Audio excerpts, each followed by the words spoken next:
Hello guys, मैं प्रविंदर नोटियाल, आपका business trainer. आज आप लोगों के सामने एक टॉपिक के ऊपर डिस्कशन करने जा रहा हूं, इंडिया वर्सेस चाइना। जहां पूरा विश्व एक तरफ चाइना की कूटनीति से परेशान है, कोरोना, वहीं इंडिया इसकी वॉर से भी परेशान है। अब आज की वीडियो के माध्यम से मैं इन दोनों कंट्री के बीच में क्या कंपैरिजन है वो बताने जा रहा हूं। दूसरा कि as a citizen of India हम क्या कर सकते हैं अपनी कंट्री के लिए और किस तरीके से इसे कव आउट कर सकते हैं। तो चलो आओ वीडियो शुरू करते हैं। तो पहला कंपैरिजन है मिलिट्री स्ट्रेंथ। जहां इंडिया के पास 14,44,000 सैनिक हैं, तो वहीं चाइना के पास 21,83,000 हैं। दूसरा कंपैरिजन एयरक्राफ्ट। जहां इंडिया के पास 2123 एयरक्राफ्ट हैं, वहीं चाइना के पास 3210 है। सबमरीन 16 है इंडिया के पास, चाइना के पास 74। टैंक्स इंडिया के पास 4,292, वहीं चाइना के पास 3,500। लॉन्ग रेंज मिसाइल वो मिसाइल होती हैं कि यहां से वार करो और कितनी दूर तक वो जा सकती हैं। पहला इंडिया के पास है एग्नि वी विद रेंज 5,000 किलोमीटर, तो वहीं चाइना के पास है DF-41 जिसकी रेंज है लगभग 10,000 किलोमीटर। अगला है पॉपुलेशन के मामले में हम दोनों कंट्री काफी हद तक बराबर है।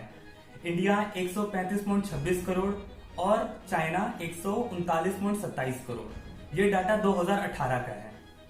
अगला टॉपिक है इंपोर्ट।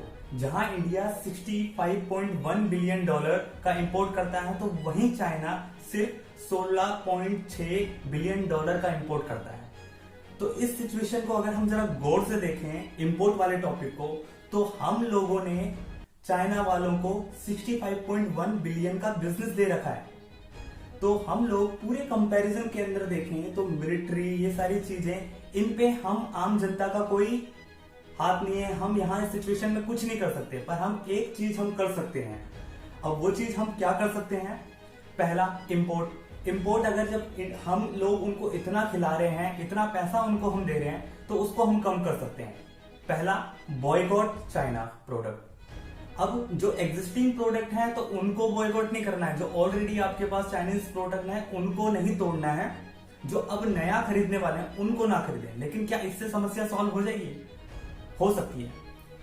2018 के अंदर यूएसए और चाइना के बीच में सेम ट्रेड वॉर छिड़ी थी, जिसके अंदर चाइना ने और यूएसए ने एक दूसरी कंट्री के प्रोडक्ट के ऊपर टैरिफ ज्यादा लगाना शुरू कर दिया था, जिसकी वजह से क्या हुआ, दोनों कंट्रीज की जीडीपी काफी डाउन हुई। आगे चलकर दोनों ने इसका समाधान निकाल दिया और इस सिचुएशन को सॉल्व कर दिया।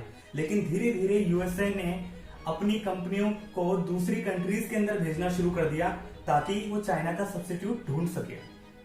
और ये सभी जानते हैं कि पूरे विश्व में अगर चाइना का कोई सब्स्टिट्यूट है तो वो इंडिया है। इस वजह से वो वॉर करने की सिचुएशन पे आ गया है।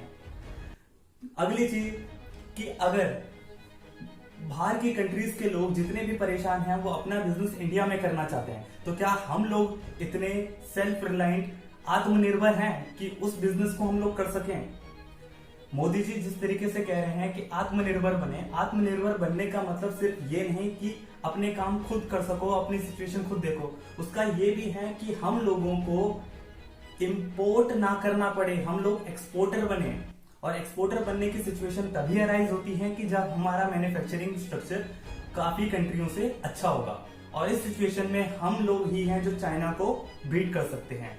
तो आओ आज एक शपथ लेते हैं कि हम लोग एक नया बिजनेस करने की कोशिश करेंगे, चाहे वो छोटा ही सही, चाहे वो पार्ट टाइम ही सही, चाहे वो अपना पर होना अपना बिजनेस चाहिए, ताकि हम छोटे छोटे स्केल के बिजनेस को एक लंबे स्केल पर लेकर जाएं और आने वाले कुछ सालों में चाइना को दिखा दें कि इंडिया कहां स्टैंड करता है।